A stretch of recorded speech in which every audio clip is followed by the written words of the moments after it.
We are back on the Jumbo Set podcast. It is Tuesday night, February 4th, 2025. My name is Jake Louque. Might be listening to this on Wednesday morning, whatever it might be. That's usually our format for the Jumbo Sets. But this one has been kind of a long time coming. We've had some scheduling issues. We've had, a couple of gaffes here as the Ravens of season has ended. It's been a little bit difficult to find our way back into the studio here to chop things up, and it's been very eventful. I, in fact, was not available after the Ravens playoff loss to the Buffalo Bills, of course. I was down south of the border, down Mexico way. Down under. Yeah, down under, as they say about Mexico. So I was not able to provide my thoughts live in the moment, as we've been kind of doing. Yeah, it's a little bit of a tradition. I mean, after every game, certainly, but, obviously since the playoffs, since 2020, which has been kind of an annual horror show for us. Since then. But that's usually how it's going to happen if you just kind of go by the math and the averages of being an NFL fan, but always something that we take pride in. Unfortunately, couldn't make it happen this year. You obviously were on the ball with that, so I appreciate it. Spencer Schultz, who is joining me tonight, Spenny Super Bowl. We haven't talked on podcast format since that preview episode, so it's been a couple weeks. Been eventful for me. I know it's been very eventful for you. Have some professional goings on that have been taking up a lot of your time. Some good news on that front that you don't have to share here, obviously, but glad that that's all behind you. And how are we doing, pal? Been a while. Doing well. Getting through the doldrums of winter, and played a little golf this Saturday on a nice day. Conditions were fine. Played at the old Diamond Ridge, and it was fine. Had a nice round. So excited about that. Got to watch some golf. You were, they say, sent you to Cancun. They pretty much did that for you. And I'm thinking about golf, thinking about the offseason. I'm getting into film, Senior Bowl, all of it. And I don't know. Only it were Cancun. I mean, that might have softened the blow a little bit, but it was a little more inland. It was a little more Sicario than it was for getting Sarah Marshall on my end, which it was still good, but That's a funny way of putting that. But I don't know. This one didn't sting too bad. I don't know. Like it did. Immediately after, I don't feel, losing in the divisional round, like you just said, we're not on the team here, but we have our own little team here of what we do. And what was that? The sixth one, right? The Ravens missed the playoffs when Lamar got injured against the Broncos in 2021. The Ravens lost, 5 straight, whatever it was, and missed the playoffs there, 8 and 9.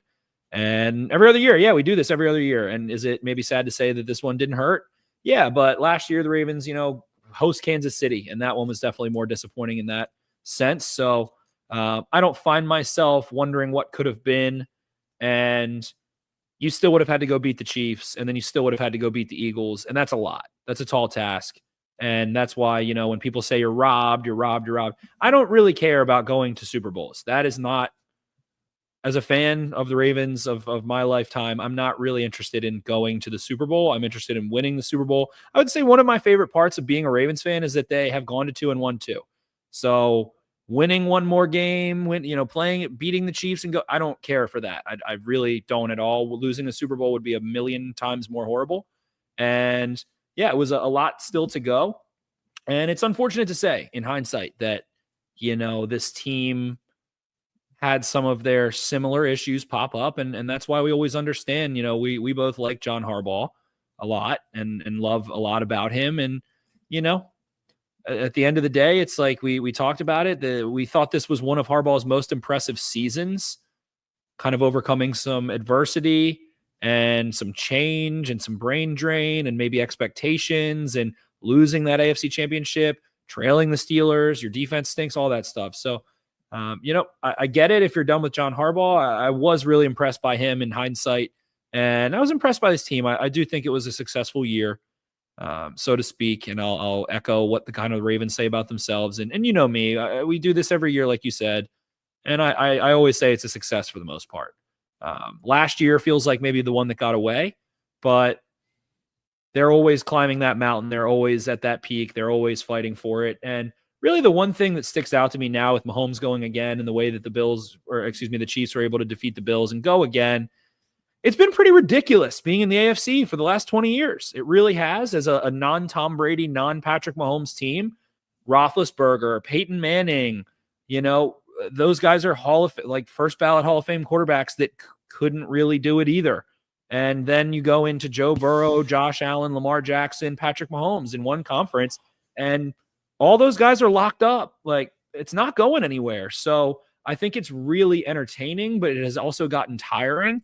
And I'm curious, man. Like, let's say the Chiefs win this one. Like, this is stupid. I'm going to assume that the NFC wins next year. Like, I don't know. It's tough. It's tough goings right now. Yeah. Like I said, wasn't able to provide my thoughts in the moment. I think people have been, I've gotten some messages, via X, the Everything app, which I've been kind of staying off of that as well. And I didn't really tweet out any, anything after the fact. And obviously I haven't talked Ravens on a podcast since then. And people were kind of wondering what my thoughts were in the aftermath. And yeah, devastating loss in the moment. Watching it in a hotel bar with some coworkers in the first half, trying to, hide how into it I was, and then getting up to my room and watching that second half, I guess you can call it a comeback there. Lamar playing so awesome that last drive. That was awesome, man. That was what it was all about. When he makes a couple mistakes early, unforced error on the interception, the fumble, it's kind of like, man, are we doing this again? And, to an extent they kind of did, but I was really impressed by the fight there in the second half. And Andrews, I mean, I hate to put a loss all on one player, but I do so with Andrews in the sense that how often is he fumbling? And I mean, what a great play there by Bernard. I think how often does Mark Andrews fumble the football? Like that could be the first time I remember. I'm sure it's probably happened at one point or another, but you don't see that. You don't see the bad drop that he had before the interception, or I forget exactly what that was before. You don't see the It drop. was before the fumble. Before the Lamar Jackson fumble, Andrews dropped the ball. Then there's a bad snap. Lamar fumbles, and then then Andrews fumbles, and then of course at the end of the game, the 2-point conversion drop. Yeah, and then the drop at the end, which it's just I hate to put it all on one player, but I kind of do with Mark in the sense that it's okay. Like, guys have shitty games every once in a while, and unfortunately, it happened at the end of the season. And I think Mark has proven himself beyond reproach as a competitor, and I have a lot of respect for him and love for him, and I do think he's going to be a part of this team next season, and I think he'll bounce back very nicely. But yeah, he cost some big time in this one. Obviously, Lamar's 2 turnovers, they'll cost you. And ultimately, like, where I come down on it is it really sucked in the moment, but I'm seeing some comments here, and I agree with them. Like, I got over this one a little bit quicker than the AFC Championship game this year, going all the way back to my preseason predictions when I was a little bit lower on them than some other people. I had them 10-7. Obviously, they were 2 games better than that, but I honestly, like, looking back, like, I think this is a pretty impressive coaching job because, like, looking at this offensive line and certainly some of the issues they had defensively throughout the season, I think the crack showed in some of the stupid losses that they had, and I think they definitely played above their, above their talent level in certain portions. And the fact that they got to 12 wins and they take the Bills to the brink, I don't know. It's just all very, like, it's just kind of a standard Ravens season to me that I've grown up with, and not necessarily in a great way, but also not in a bad way at all. Like, I think they, like I said, they punched above their weight in some respects. I think it's unfortunate that Lamar had by far and away his best season, like, amazing season from Lamar. You definitely want to capitalize on that, but the fact that they couldn't, it's just like, it goes to show that, yeah, football is a team game, but a lot of it is about the quarterback. And I don't know. It just feels like it's just weird to me. There's such a dissonance. You mentioned Mahomes and the fact that Mahomes and the Chiefs are just kind of this hydrogen bomb in the AFC, just sucking the oxygen out of everything and just destroying everything in their path. I mean, it just makes it feel 17-3 in the postseason. Yeah, it makes it feel futile. And you were I think you were a little down on this Chiefs team at certain points. And obviously I maybe got a little carried away with my, undefeated season thing, but they have one loss and they're going to the Super Bowl here. And I get a little carried away with my inevitability stuff of it too. But it's just like it's hard for me, at least, to get super fired up about the Ravens not getting to the Super Bowl when, you got to go through Josh Allen, who is no slouch. I mean, the guy had an amazing season. He might be named MVP on Thursday night. Lamar might too. We don't know.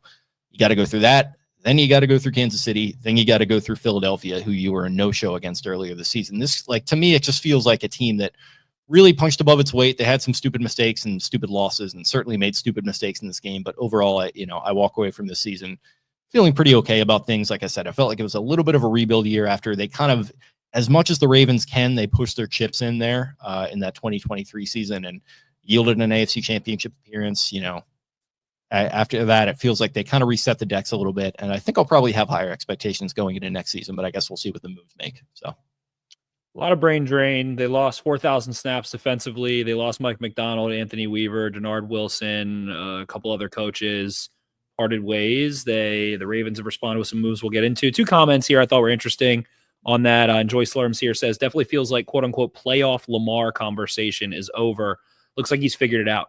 And yeah, I agree. And when you think back and think back to the deficit that the Ravens found themselves in against the Titans in 2020 in the home playoff game, there was no panic, and they responded. Even the last time they were in Buffalo in the playoffs, similar things, but dug out of it and got to the point where Andrews dropped, tying the game, and that was it. The play calling was successful. You feel good. Todd Monken signs an extension, which we'll get to. Going to year 3 of that, it's been efficient, consistently efficient, and they played with their food. They had loser moments against the Browns and Raiders, and I think kind of looking back, I think you make good points, and the Ravens could have finished 10-7. They could have finished 14-3. So it was a little bit of slippage, I think, from the season prior, which is kind of expected in ways, but they're going to retain a lot of snaps, a lot of players, a lot of coaches. You have continuity in both coordinators. You have continuity in a lot of this coaching staff. You have continuity across both sides of the football, really. And it's a great way with 11 picks in this draft and a ton of still, like, the chip on the shoulder thing, like, it's not a thing anymore. Like, I don't even know. And Jake, you put it well. You said, this is something you're all too familiar with as a Ravens fan. Going back to 2008, like, right? They go to the playoffs in 2006. They have that stinker. And then Brian Billick gets fired in 2007, 2008. They go to the AFC Championship. They lose in, just beyond a 1-score game. They lose to the Colts, Peyton Manning in 2000. They lose to Roethlisberger. They lose to Manning. They lose to Roethlisberger. They lose to Brady. They win the Super Bowl, of course. They lose to Brady. Have some losses there to some not great quarterbacks, but, early on in that Lamar era, Chargers, Titans, and they lose to Allen. They lose to Burrow. They lose to Mahomes. They lose to Allen. That's been what it is, aside from one season where they were able to beat Luck, then Manning, then Brady, and then a really good 49ers team. And what I'd say that feels very different about the tenor of the AFC right now compared to when they last won the Super Bowl is it's very easy to look back on the Patriots and their 6 rings that they won with. It'd be cool if you won a wing too, just one singular, flat stick or a drum or something to go along with your Lombardi trophy. But that, the 6 rings that they win with Belichick and Brady, we all kind of lump them into one thing, but man, they were taking those Patriots teams. They were in the AFC Championship with them twice. They beat them in the playoffs once. They lose to them in 2014. Like, that Patriots team was not a juggernaut there for like a 10-year stretch, right? They win the 3 out of 4 in the early 2000s. Then they were, obviously 2007 happens, but they lose that Super Bowl and they go back in 2011. They lose again. They kind of just felt like they weren't nearly as much a juggernaut, at least in my opinion, as what we're seeing with Kansas City right now. I would not be shocked at all if they're the first team to three-peat on Sunday night. I mean, it just feels like the Ravens have, and the Bills and I guess the Bengals, but they're not even really in the conversation in the playoffs, have just caught this Chiefs dynasty at the exact wrong time. And it feels like they caught the Pats at the right time there in 2012, 2013. So. Yeah, it's been, one season climbing the mountain and doing it, and about 7 other efforts of falling short when you probably were capable of getting there, but didn't shake out that way. So continuity, I think this is, with the continuity, probably the most important offseason, I'd say, of the, Lamar Jackson signing his contracts, maybe it's hyperbole, but just, you have a chance to really assess in a sterile manner, in a vacuum almost, after you just had to go to Buffalo. You've played the Chiefs twice in a calendar year. I think Eric DeCosta, in terms of roster construction, signing Lamar to his extension was a bigger, that's the sun and everything orbits around it. But this is where you need to really find the missing pieces, make championship moves. You've got Henry back. You've got receivers in place. The offensive line developed over the year. It's not the end of the world there. Like, you're going to be able to find a vet starter. You're going to be able to draft someone. You've got Voorhees. You've got Falele. Ronnie Stanley, we'll see. But you've probably got 4 starters if you want them that you can retain. Defensively, you're getting a lot of guys back. So it's time to make the move. I think it's not going to be a big scheme adjustment. It's not going to be something different. And I think at this point, you need one more force multiplier. I think you need one more dominant force on either side of the football. Frankly, where do you look? You look to wide receiver, probably, offensive tackle, and I'd probably say edge rusher. I'd probably say you need to add someone that is an issue for your opposition to game plan towards. And, Myles Garrett requests a trade. I've gotten into that. Is that going to happen? I'm going to say there's a 99% chance it doesn't. But you should explore Parsons. You should explore Garrett. You should explore Crosby. You should explore Tyreek Hill even. You should explore every opportunity to go one step further this year. And who knows? We'll see who retires from the Chiefs maybe. We'll see who gets hurt, whatever. But I think you're in a stable position of continued success.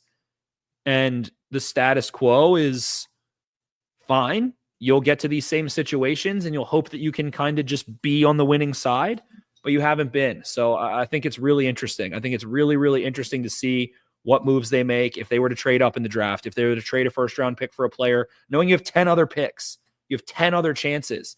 And I don't know. It's always easy to say. It's not Madden, but I think they're in a really good place. And like you said, Jake, we're going to have higher expectations of them next year. There were a lot of ways to make excuses. There's a lot more doubt. And I really don't think there is. I think at this point, there's no excuse for players. There's no excuse for coaches. There's no excuse for the front office. They're not in a horrible position cap-wise, which is a credit to them. They have a lot of picks. They have some flexibility with the cap, and they have a lot of stability in terms of their roster. So yield a championship. You got to do something that you haven't done in the last 5 years. You have to do something a little different, whether it's personnel, asset allocation, whatever it is. Then, again, that's all I'm going to be able to point to at this point. So, it's Mike Ehrmantraut in Breaking Bad, no more half measures, right? You've done the half measures. I mean, Derrick Henry, as much as he made a huge impact, he's not costing you much on the cap. Like, that's not like a full measure, right? As much as he is as a player, like, you didn't really have to sacrifice a whole lot, which is a credit to you for doing that, for incorporating him into your scheme so well, and for how great he fits with Lamar. That was a perfect signing, but you're not pushing your chips in. And they're having the exact same conversation 6 hours north of here up in Buffalo. They're probably having that conversation to some extent in Cincinnati. We have got one of these four horsemen, 3 guys in a tier below Mahomes, obviously, but it's the 4 best quarterbacks. How the hell do we maximize this? And Jaden Daniels might be entering the conversation next year. Who knows? But how the hell do we maximize on this? How do we finally get over the hump to beat the Chiefs? And for the Ravens and the Bills, outside of the Bills getting Von Miller and, they go and get Amari Cooper this year, that a nice move and everything. But it just feels like what have been the all-in moves, really. And, you've done status quo and you've, floated the boat very well. And it's all yielded some nice results. But outside of, like I said, last season being the one where that really did feel like the push the chips in one, where you get Clowney, you get Van Noy, you get Beckham, you bring in these veterans, that got you pretty close. So what's to stop you from moving in to try to get a Myles Garrett? I don't see 1 out of 1 trillion possibilities of a universe in which that happens. I just don't see Cleveland trading him to the Ravens. I just feel like that would be a complete, knife to the gut into their fan base that they've already, pretty much, gone and buried after all the shit that's gone down there the last couple of years. So maybe not that, but like you've mentioned Micah Parsons, maybe something like that, maybe some kind of impact pass rusher, something to that effect that will affect the quarterback, that could hypothetically affect a Patrick Mahomes if you were to get to that game. Ravens have forced 2 turnovers in the defensively in the Lamar Jackson era in the playoffs, which is ridiculous. And then you're turning the ball over too much on the offensive side of the ball. So it's like, you got to be able to create splash plays on defense, which is something we talk about a lot. And that was a big part of the defense this season. Even when they were at their worst, it was Marlon Humphrey getting his 6 interceptions. And obviously that big pick 6 against the Steelers that essentially wins you that game. You need something like that to happen in the playoffs. And man, as much as Von Miller was still kind of in his prime when the Bills did that, that has not yielded results for them. So if you can go get a guy that's even more in his prime that could do that for you on that side of the ball, whether it would be a Micah or in, whatever one Doctor Strange scenario out of 7 million universes that you could get a Myles Garrett, I'd certainly be all the way on board, because like you said, it just kind of, it's not necessarily spinning your wheels, and you understand why they want to, continue to, keep things afloat and do things the right way and not over leverage yourself. It just feels like at a certain point, what do you do to combat a hydrogen bomb? I don't know if there's anything you can do, but you got to try to, do your absolute best. It's like sending the guys up in Armageddon to go destroy the asteroid. What's the guy's name? Harry Stamper. You gotta go get Harry Stamper. And is that Myles Garrett? I would think that would be the one guy that I would think of. Is it Micah Parsons? He'd be another one of those one guys that I could think of. Those one in, several hundred guys that could potentially make that difference for you.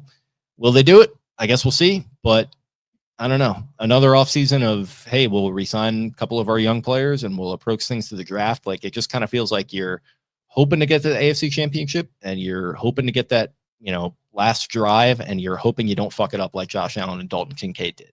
Like that. And I don't know. It's tough. Hope is a good thing, as I've often said, but I don't know if it's going to win you a Super Bowl in this lifetime with Mahomes and the Chiefs defense looking like it does right now.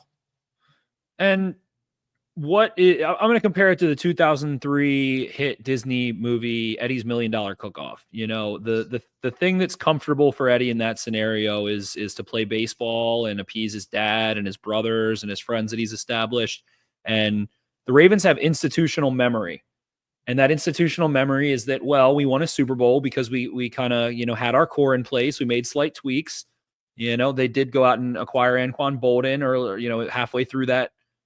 But the comfortable thing, the playing baseball for Eddie in this is what you just said, Jake. Tweak, add another Derrick Henry type, and Derrick Henry was outstanding, but you're not going to get that value out of another position. Who knows? Zach Bond for the Eagles, fucking crazy signing. You could hit that home run, but Eddie did the uncomfortable thing. He pursued something different. He pursued something that went against the kind of established status quo, and he decided to pursue his culinary passion that interested him. And it was different. It was something that ruffled a lot of feathers throughout his friend group, throughout his family. It caused tension and friction. And that would be maybe Eric DaCosta pushing Steve Bisciotti to trade the first round pick. I would wager pretty strongly. I would set very minus EV odds that the Ravens have effectively believed in never trading first round picks unless it is a very rare situation. But I think as an institution, they believe we do not trade first round picks. That is not part of who we are. With the quarterback signed to a big contract, first round picks provide us flexibility because of the 5th-year option. And they're a big part of getting it right. And Nate Wiggins is a good pick. And maybe Nate Wiggins, he developed well. He seemed pretty ready to play early. It was a good pick, and maybe it was a great pick. But when you're always picking in the fucking 20s, you get OA and you get Nate Wiggins. God bless his heart. He could turn into a superstar. You get Linderbaum, and those guys are all key players. They make an impact. They are not world beaters. They are not, a Jalen Carter. They are not a Chris Jones. They are not, I guess I'm just going to keep saying defensive lineman. It's not who we are. Like, who are you? Today's the 12th anniversary of your last Super Bowl win. Who are you? You're the team that didn't go get DeAndre Hopkins in his prime. You're the team that didn't go get A.J. Brown. Who knows if the Titans would have traded him to Baltimore, but, he's in the Super Bowl right now with the Eagles, and you're sitting at home. Who are you?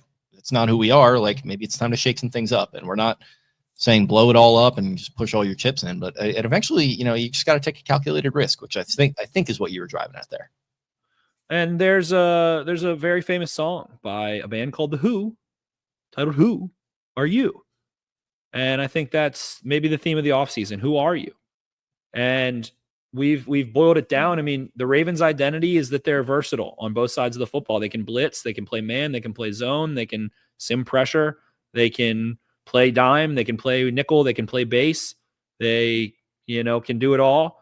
They, on offense, can play under center now. They can run screens, they can run power, they can run zone, they can run play action, they can hit you with spread. They can use the option run game. They can run to the perimeter, all those things. So that's all because of the continuity. Add a force multiplier. Otherwise, it would just be like Travis Hunter, honestly. Yeah. And otherwise, it would be another one. Yeah, Travis Hunter would be good. You could trade up and get him.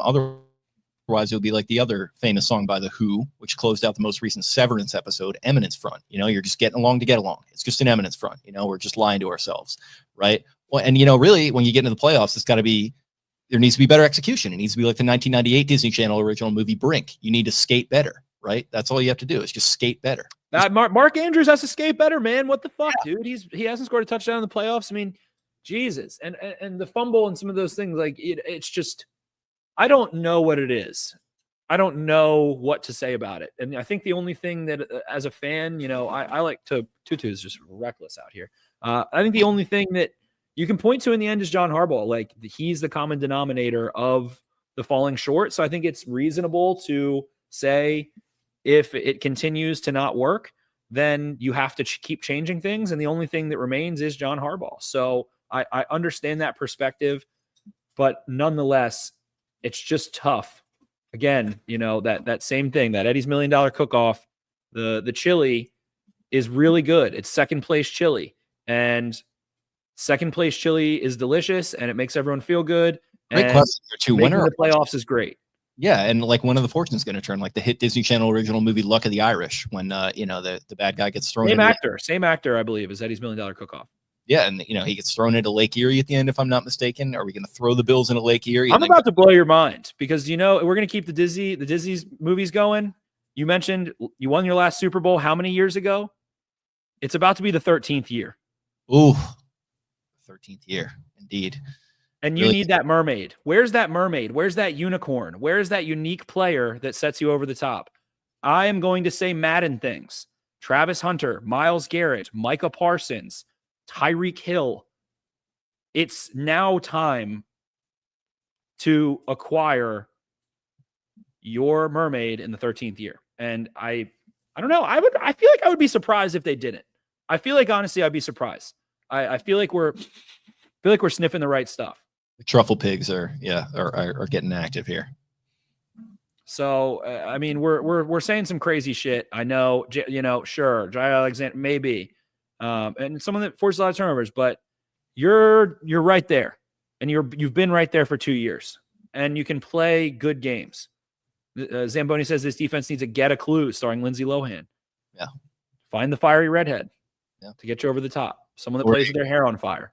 It could be a real Freaky Friday. You know, if the Ravens were playing in the Super Bowl this coming Friday, I'd be getting really freaky. I'd tell you that much. Easy E says Ravens prefer defensive mermaids. Yeah, they do. Maybe you need an offensive mermaid. Maybe you need a weird player on offense that shakes things up a little, or a guy that you know plays both. Yeah, Travis Hunter, man, trade 2 firsts. Fuck it. I would be all about that. I can't even express how into that I would be. Someone that can play both sides of the ball, someone that has the talent, someone that brings like another star power to it. I think he's going to be outstanding at cornerback. He has unbelievable ball skills to play wide receiver. Like, I love it. And Dion is, you know, a bit of a Ravens homer. He's his shadow agent. I feel like he'd be just as much as he's willing to get Shador, you know, to Vegas. I could see him trying to get Travis to Baltimore. I think he would love Travis to get to Baltimore. So, you know, it's again, why would the Browns want to trade Myles Garrett? Why would the number 2 or 3, whoever has the number 2 or 3 pick, want to not draft Travis Hunter? Those are the games you have to play. So that's where we're going to bring out the truffle pigs. Eric DaCosta and the front office need to be the truffle pigs. What do we always say? Who's my bitch? Who's your bitch? Which team is your bitch? Which team is willing to trade up with maybe you could trade up with the Browns. Maybe they won't trade you Myles Garrett. Maybe you could trade up with them and trade to the top of the draft. Go get Abdul Carter. Go get Travis Hunter. Like, somebody's going to slip. Will Campbell, even, I think, is going to be a good offensive lineman and has some fucking salt and vinegar and piss to bring to the equation for your offensive line. Maybe all of those things I think are options. So I think this is the Madden off season, the Truffle Pig off season, the El Freaky Friday off season, the Disney. This is your Disney movie. Steal it back from the Chiefs and Taylor Swift. This is your Disney movie now. It's like the hit 1996 movie Swingers, when Vince Vaughn is talking to Jon Favreau. He's saying, you know, I don't want you to be the guy in the PG-13 movie everyone's really hoping makes it happen. I want you to be like the guy in the rated R movie. You're not sure if you like him or not. You're not sure where he's coming from, but he's dangerous. You're a bad man. Great. Bad man. G here says the Mavericks are a bitch. Boy, the Mavericks. Who knows? Yeah, Luca did something to somebody, or somebody did not like Luca. I'll tell you that. Maybe the Ravens should trade Lamar Jackson for Joe Burrow. I feel like that'd be a big move, right? Yeah, right. So Shefty could not have been more asleep at the switch on that one. And then he puts it out there, and then X's stupid fucking AI tool that is like it's basically the trending thing now on the right side where it's like summarizing the stories. It got confused by that and how that started trending. And it's like Lamar Jackson and Joe Burrow, big trade this offseason, people discussing. And I'm like, well, you couldn't be, more off on that one. And shame on Adam Schefter for putting that out into the world. And shame on the Dallas Mavericks for what they've done to their fans. What a tough spot they find themselves in. Precarious to say the least. The Lakers are just set for years. Traded one 2029 future pick. Just absolutely fucking asinine to me. David Stern stood for this, by the way. What'd you say? David Stern would not have stood for this. No, not at all. No way, no how. So with that, I think that's where we sit, man. Like, we're gonna wait and see. It's a funny thing being a Baltimore Ravens fan. You probably are gonna make the playoffs again.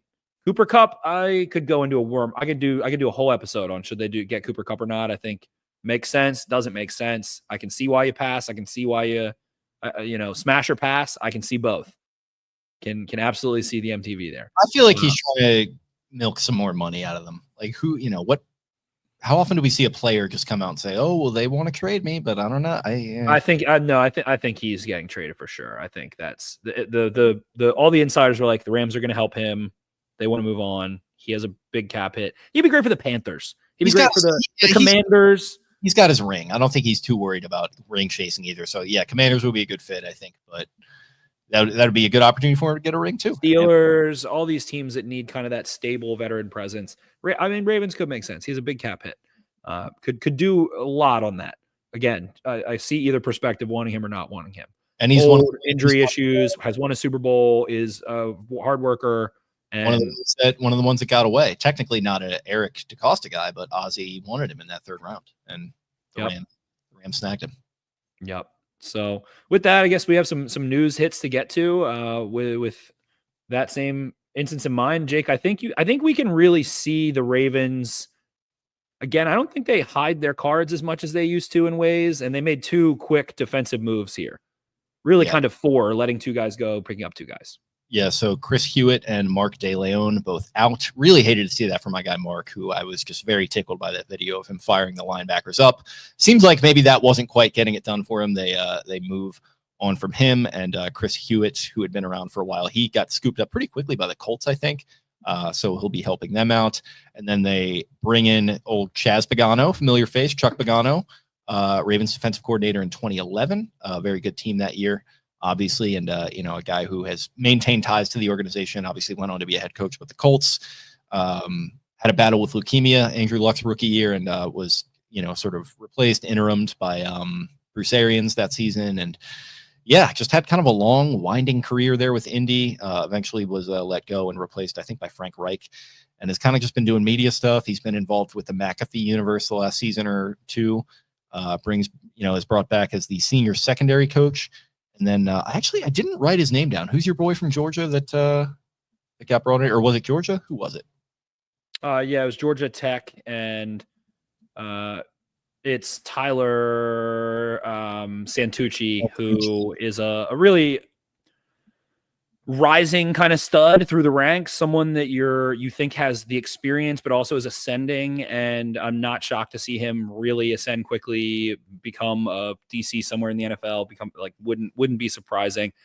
Coached at Duke, coaches Texas A&M, had immediate dividends at both of those stops, was a linebacker himself, was a player, and is someone that I think Clemson was HOTTOGO, hot to go for him at defensive coordinator, if I'm reading the tea leaves correctly through the old college message boards as I've perused. Sounded like Clemson really wanted him as DC, and he takes an NFL opportunity. I'm not sure if that was like a shoe-in, but it sounded like he was really a leading candidate for Clemson. So someone that's known for being really aggressive. Georgia Tech defense he's talked, and I've watched like clips of clinics he's done and little tiny things. I haven't seen a full clinic, but big into forcing turnovers and ways to influence the quarterback. And some of the Ravens linebackers haven't done a ton and haven't been asked to do a ton. And I think there's some more meat on the bone schematically. The linebackers play around the line of scrimmage a lot and mug a lot, and they're shallow a lot, and they run sideline to sideline a lot. So I think there's a little bit more that they could do in terms of getting more aggressive in coverage and zones and spot dropping. And I think Trenton Simpson set them back in that regard a little bit. Queen and Smith forced a couple more turnovers last year, but I'm excited for that hire. I think it's a little bit more of an adult in the room. No discredit to DeLeon, but it kind of sounded like the Ravens were kind of in the, oh shit, our whole staff left. We need to get some familiar faces. And he had previously been Roquan Smith's coach in Chicago, if I'm not mistaken. So, no knock to him. I'm sure DeLeon would find a job, but we heard kind of a while ago that those two guys weren't viewed as critical assets moving forward within the defensive staff. And Hewitt, someone that's been around the Ravens a long time, but maybe kind of like maxed out a little bit. Denard Wilson, they were like really not happy to have lost him. It's not that they anything against these guys necessarily, but I think that they were sort of hoping to build sort of the future around him and Orr, obviously, and it didn't quite work out that way. We mentioned the brain drain a lot. That was a big part of it. Yeah, I think Wilson might have had the opportunity to be AHC. I can't remember.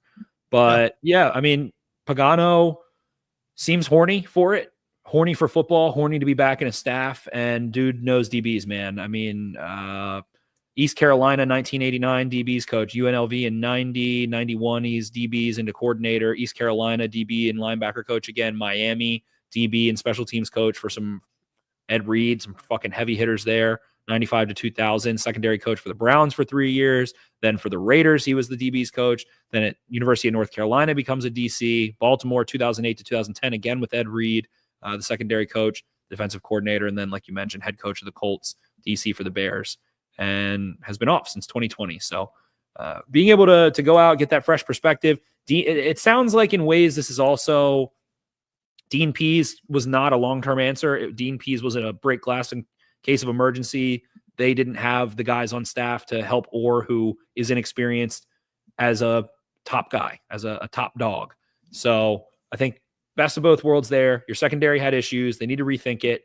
And it sounds like they're going back into some of their, previously tenured guys from Pease and Pagano who overlapped. No. Pease was immediately after. I think Pease, might have been in Denver or before. Maybe I'm Mr. Maybe I think it might have been Wink that was in Denver, but I think Pease. Wink was definitely in Denver. Pease was there. Pease was 2010 inside linebackers coach, 2010 and 2011, then took over for DC once Pagano left. Okay.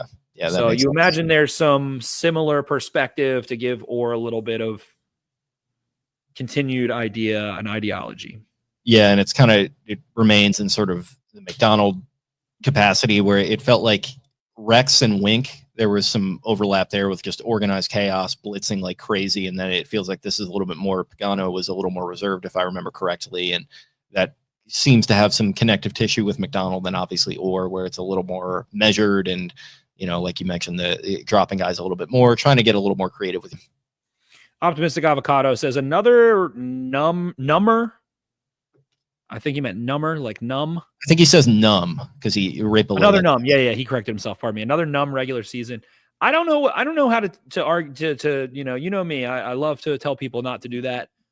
I don't know what to tell you, man. Like basically at this point, the Ravens, you're just pissed off if they lose, and if they win, you're like, cool. It's pretty much it. And that's the life of like being a fan of a good team, though. It's like, especially if you're good in the regular season and it's just like get to the playoffs. But they don't even have we've won a championship recently to like numb us from the bad. So whenever it's a Raiders Browns type fiasco, it's just like people get angry. Yeah. You have, I understand that. You've bought yourself no equity in that if you're Harbaugh and co, because you've got all the pelts on the wall in the regular season to show for it, and none of the salve of, all the postseason success to help with that, right? So it's like when you have a bad loss to a Raiders or a Browns, it's like, well, we shouldn't be doing this because, and it's. I think that's the biggest takeaway from this season, really. Yeah. That they should have been playing at home and should have, could have, should have, would have beat the Chiefs. and could have, should have, would have beaten the Steelers the first time, and could have, should have, would have beaten the Browns and the Raiders. The Eagles were the only situation, and they were up 10-0 in that game. So you can even say that the Ravens did start up 10-0 against the Eagles, who then I think scored 24 straight points, 22, whatever it was, 22 straight points. So all of those games, you're left thinking, damn, we could have been in that 14-3, 15. Pardon me, 14-3, 15-2, situation. Well, you get some close wins too. I'm a Parcells guy. With you are what your record says you are, right? Exactly. So that's a big takeaway. Other than that, what else do we have? Other news headlines. Yeah. Obviously with all the coaching stuff going on, a little bit of shake up there, which is nice. Todd Monken gets an extension. Extension. Yeah. So he was on the coaching market, interviewed with the Jags, Bears, and Raiders, I think, was not considered a finalist there at all. So he comes back to Baltimore. I didn't see the length, but it looks like $3 million a year. So he'll be a very handsomely paid assistant coach. So good for Uncle Todd. And hopefully that locks him up for a while. Like, I'm so tired of the Ravens hiring an offensive coordinator, him having one good year and then being gone, when the Steelers keep all their coaches like for eternity. So. Yeah, I think obviously the Bears probably had him as their number 2. Or not even number 2, but just beyond Ben Johnson. Contingency, yeah. Exactly. He was in that second group, I would assume. The Jags, maybe not the most attractive job in the world. They definitely were again, HOTTOGO for Liam Cohen and all the crazy hijinks that went on with that fucking situation. And then Raiders, that's probably, a tough. It sounded like they wanted Ben Johnson and went to Pete Carroll, who has experience, and that's Brady. So maybe Monken was kind of more due diligence and just interesting in that sense. So could lose him next year. Never know. But having a successful offensive coordinator that you feel good about for 3 years hasn't happened in a long time in Baltimore. Yeah. And I know everyone will always have their gripes with any coach. So there's not, it's not like 100% of people and fans love Todd Monken to death, but they have been insanely efficient. They have looked better in the playoffs. They, have been more competent and more complete in the pass game, and especially in 2-minute and some of those, when shit goes wrong in the first half, they are able to adjust a little better than especially under Greg Roman. It feels like to me best OC in Ravens history. I another season or two like this, it won't even be close. Yeah, I agree. If they had anything close to this season within a 10%, drop in efficiency, I would say I would agree. Yeah, you're talking about potential back-to-back MVPs at quarterback. When would you have thought that when you were watching Kyle Bowler and company slog through those, 2005 seasons, and even in Flacco's best days, that wouldn't have seemed possible. So Gary Kubiak, 1 year of Kubiak where it looked great. Cam Cameron had to be fired mid-season, all that stuff. Yeah, Rod Wave here. Anthony Miller, wide receiver 3 in that game. And that's just why it feels different. At this point, all things have been erased. The Ravens drove down the field, trailing, from behind, overcame turnovers. And again, it was just to tie the game, and they could have lost the game in regulation, and that would not have been surprising at all. But you feel better about it. It looked the part with shitty conditions, icy in Buffalo on their stupid fucking turf, and windy a little, and you are down Zay Flowers. Rashad Bateman is gets the wind knocked out of him or whatever happened, his shoulder, his elbow, something. And still just hot butter through cheese, man. Hot knife through butter. Hot knife through butter, right through Buffalo, drove right down the field and threw a fucking dot to Isaiah Likely, who made a nice grab. And I know a lot of people, rightfully so, are turn to Isaiah Likely. He's been a playmaker in the playoffs and in big games for them. So I think that's definitely warranted at this point. But yeah. Could be. Last bit of news, a little bit of the elephant in the room here. All the stuff that has been going on, obviously, with Justin Tucker. Very unfortunate situation. Some allegations coming out from some massage therapists. This might have been, was this last Friday or the Friday before? I'm losing track a little bit. I think it was this past Friday. I think so too. If I'm not mistaken. Baltimore Banner reporting, I think it was Brenna Smith, Justin Fenton, maybe one other name on the byline there. Pretty comprehensive reporting of, I believe it was 4 massage therapists initially came out from Ojos and some other salons in the area. You said you had worked at one of them at one point. That he was inappropriate with them. I'm not going to get like too into the grisly details. You can go and find it. It just doesn't sound good. And then after that came out on Friday, the next day, Saturday, 3 more came forward. There was a letter produced from 2015 from one of them that she had written to her employer, basically stating that she was not interested in having him as a client anymore. Some, anecdotes that people had tried to raise concerns about this internally within their places of work, and they were essentially shut down because of his status and who he was. And yeah, just really unfortunate stuff. It's kind of been percolating in the background for several months now. There's been rumors floating around out there and all that kind of stuff. And to see it all come to light is unfortunate. And for all the people saying innocent until proven guilty, they'll reserve judgment. I totally understand that. But for me personally, I'm kind of just sitting here dumbstruck at all of it, given his public persona and everything. And I don't know, I have a hard time not leaning heavily in the fact that this guy might be at the very least a pretty serious creep. And I'd probably just cut ties right now, no matter what the $7.5 million cap space and all that. It doesn't seem like there's going to be any kind of civil or criminal proceedings placed against him. It kind of just seemed like these women wanted this to get out there. It's out there now, and the Ravens have, I don't know if they released a statement, but Ian Rappaport came out and said that they are investigating. The NFL is also investigating independently. We'll see what comes of it. As of right now, on this recording, Tuesday night, February 4th, he is still a member of the team. They could designate him as a post-June 1 cut to save themselves some cap space. I don't know. I just feel like it would be an odd move given all the stuff about zero tolerance. And I understand that stems from domestic violence with Ray Rice, but it feels kind of a piece with one another. And I'm just a little bit dumbstruck by the situation, because of what did they just say something last year? There was something else going on around the league, and they said they have zero tolerance. Yeah, it was Deshaun Watson. Yeah, a very similar situation. Harbaugh had some strong words about how he's, wasn't going to say his thoughts publicly because of, ostensibly how disgusted he was by it. It's like, all right, man, zero tolerance. Okay, does that only apply when there are criminal charges involved? Does it apply when there's civil charges involved? I don't know. It just feels like there's some gray area here, and I hope we get some clarity on it one way or the other. And if he is going to remain a part of this team, I'd prefer not to hear that bandied about anymore, because there are bad guys on every team.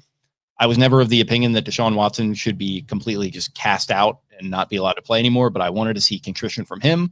I wanted to see more straightforwardness and clarity from the Browns and the league on what happened. I wanted to see a stronger punishment. And all of that just basically led me to saying, fuck this guy. And with the way this is playing out with Tucker, it's only been a handful of days, I guess less than a week at this point, but I don't know. I just feel very weird about all of this for any women that are fans of this team that are victims of abuse or not. Like, it's got to be a very weird feeling having to watch all of this go on. So I don't know. My heart goes out to all of you. I don't know. I reserve judgment as far as legal, civil, all that kind of stuff, but I'm just kind of leaning in a direction that I feel very, kind of misled by this guy. And obviously it's not even close to about me. So I don't even want that to be the bullet there, but I'm just kind of putting my feelings out there. It's just a weird couple of days as a Ravens fan.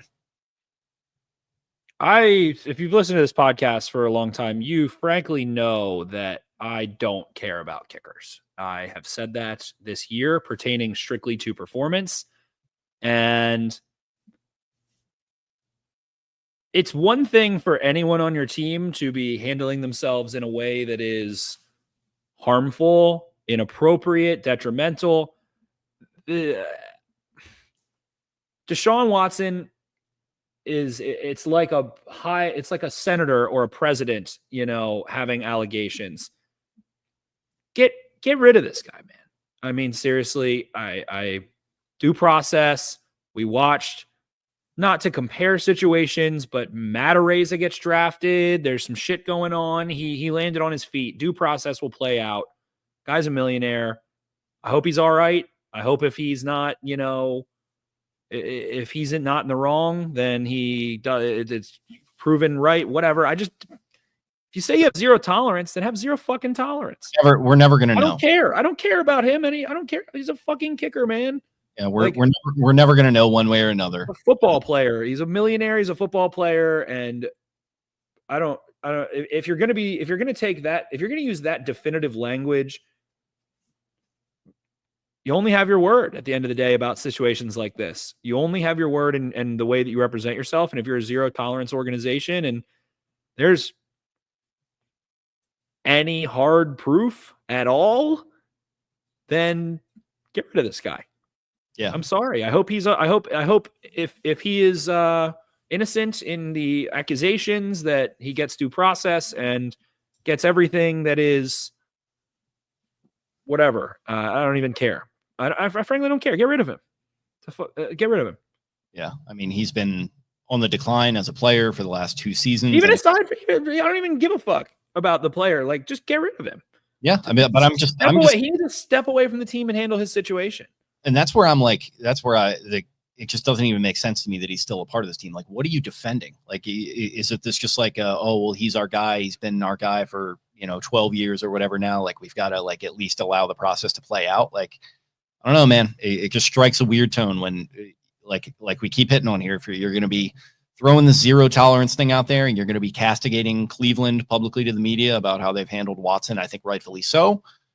But you got to fucking walk the walk, man. You got to money talks, bullshit walks, actions talk, bullshit walks. Just fucking move on. Like, this is not the type of press that you need right now for any single reason, and certainly not after all the grandstanding that you've done about this kind of stuff for the last decade. And you know what? To their credit, they've done a decent enough job of having high character individuals and making those decisions in the proper fashion. But it strikes a weird tenor. It is a tough scene. Would you guys accept him if he were to show deep contrition? Like, I hope he does, and I hope he gets himself onto the right path. But like, he doesn't need to be a football player right now. Like you said, Spenny, just go deal with your own shit. Like, get your head right. If the allegations aren't true, go deal with that. Find a way to prove that they're not true. But take a leave, get out. Like, taking a leave from the team and organized activities amidst the ongoing whatever. And it comes down to, like you said, I could go into this for days, and I would hope that the people who've listened to this podcast for a long time know we will dive into these types of issues, and I will, have discourse on it and state my opinion. He needs to show contrition if he's done something wrong, and his statement was extremely definitive, not contrition, not admitting guilt, not admitting fault. That there was nothing. Yeah, I didn't summarize in my summary there. I didn't include that he also released a statement that was very definitive and that he, has always been. And there were four people, I believe, quoted that came forward that said he was always good to work with. So it doesn't seem like it's an across the board thing.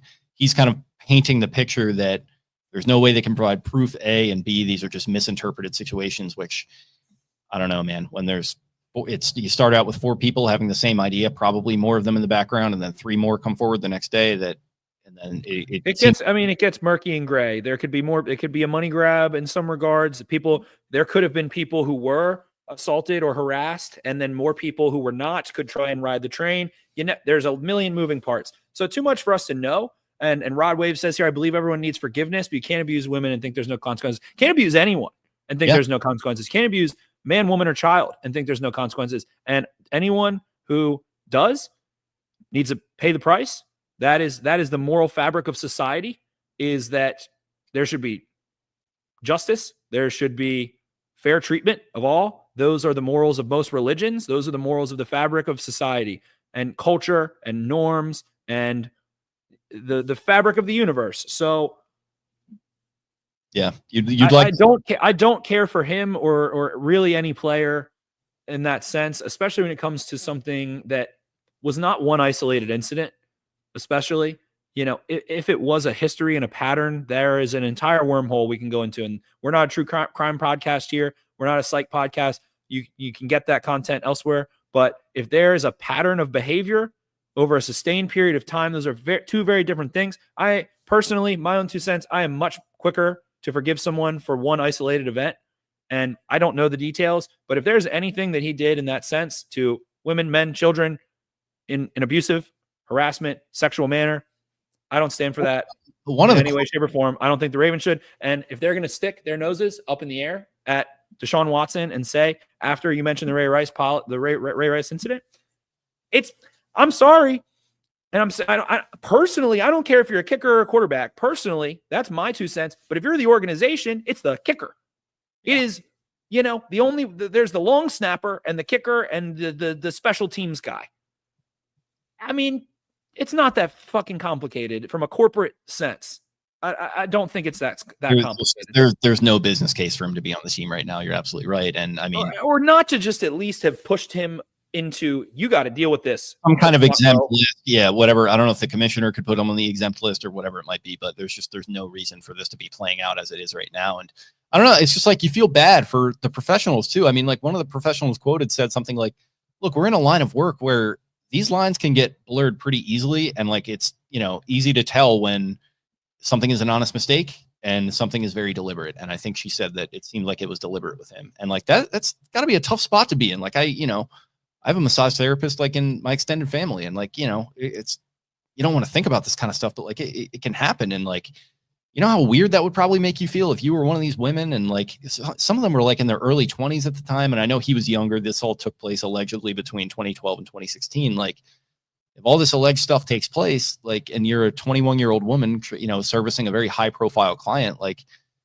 put yourself into her shoes. If you're one of these people that's kind of innocent until proven guilty, like I get it, but like, that's a tough spot to be in like that. And that's just, this is like, I don't know. It's tough to really get super deep into, but it's just kind of the politics of sexual assault and like why it's hard for women to come forward sometimes. I don't know. And this is just kind of one of those gray areas. And I don't know. I tend to the Me Too movement, was a big fucking deal. I'm watching a Bravo show that I've been just kind of watch. I like to watch reality TV when I kind of work on things sometimes. Watch Southern Charm. They had to deal with, the Me Too movement and allowing a network of women to feel like they can come forward and network of victims more so than just women.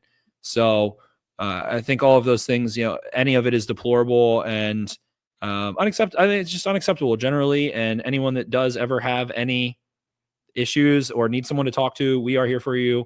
If you need someone to just speak to, you can always DM. You can always, if you've ever encountered any of those things, I know that it unfortunately is a part of the human existence. So it's at this point,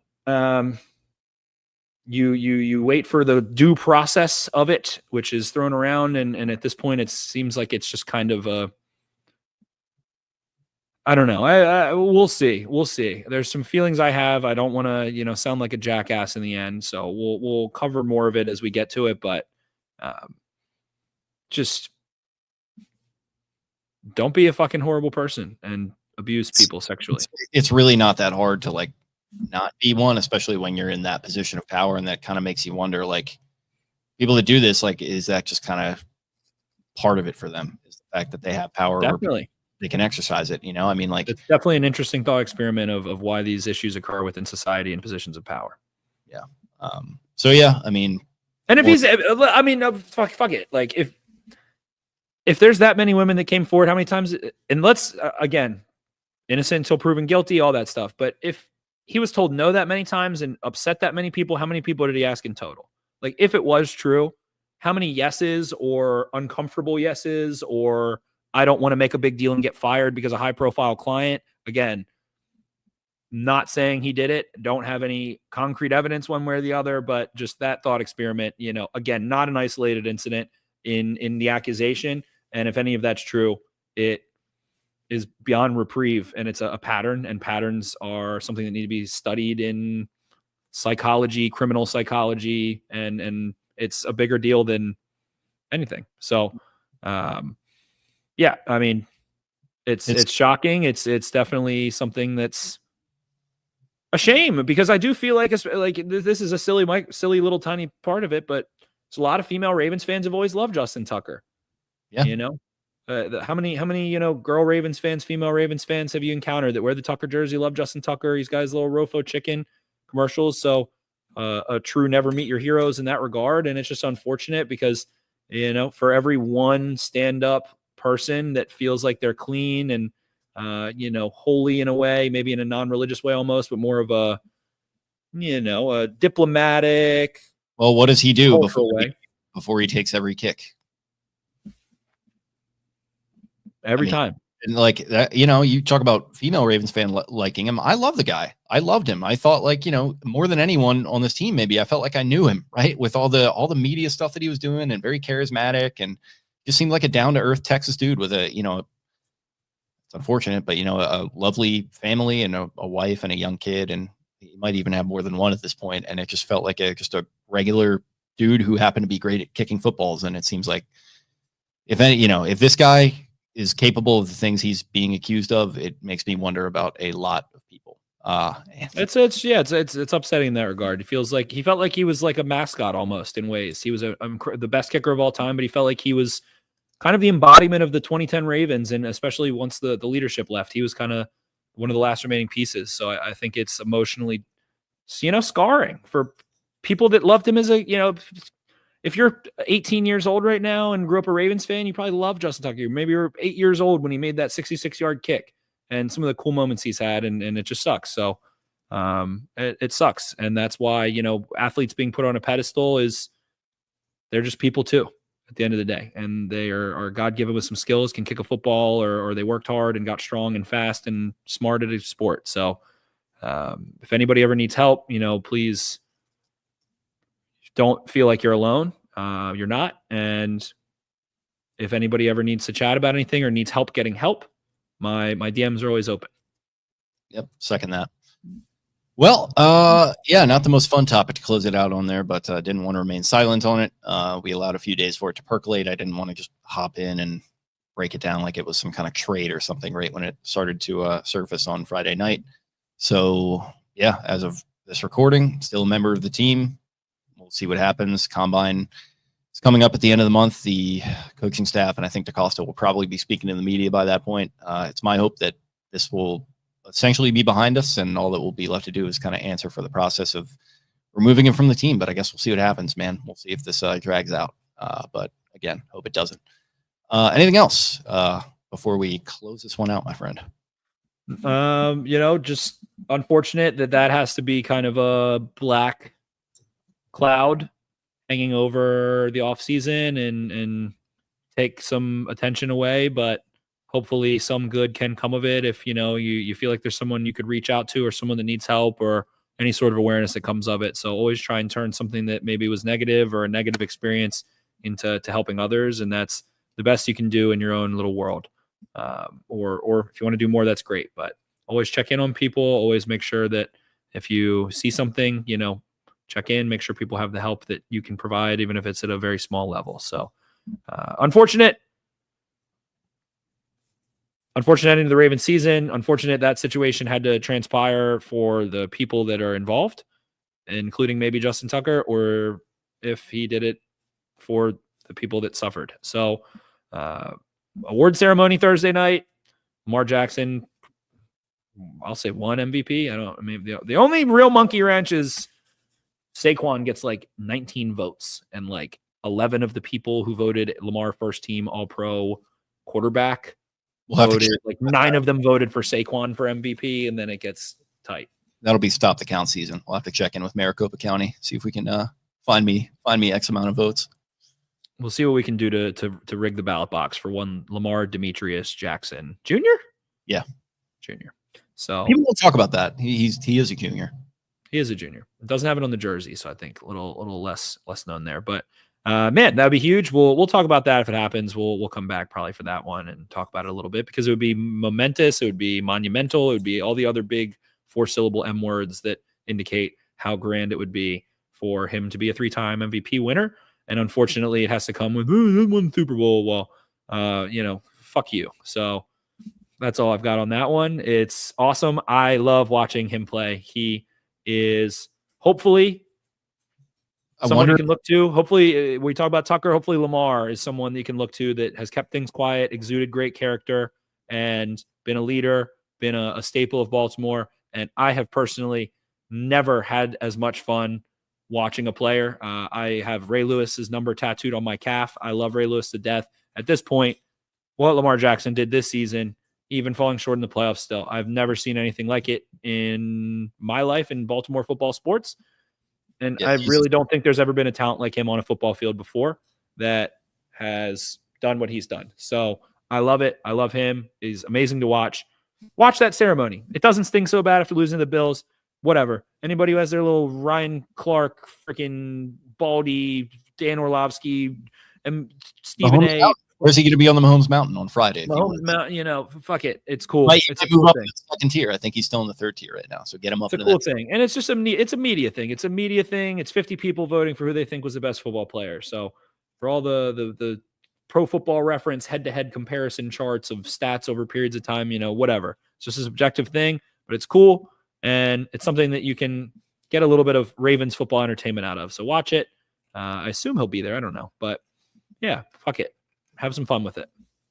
Absolutely. Well said. Yeah. My favorite player of all time for the Ravens at this point, I think I can comfortably say. So with that said, maybe we'll talk to you guys on Thursday night. Who knows?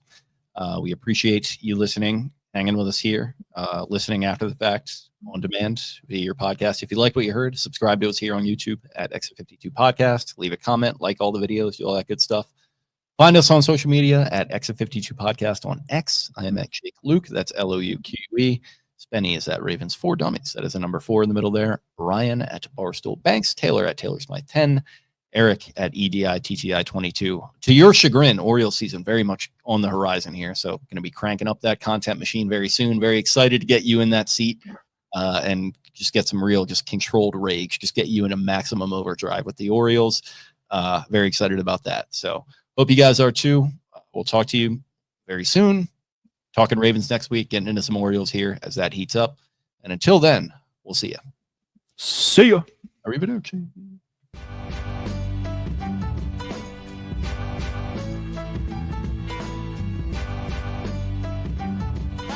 Really, really hard, and they execute the system, and that's what it's all about. Yes, sir. Trust. He's pretty big trust. Big trust, baby. Hey, yes, sir. Right on cue. Hey, right on cue. Hey, let me.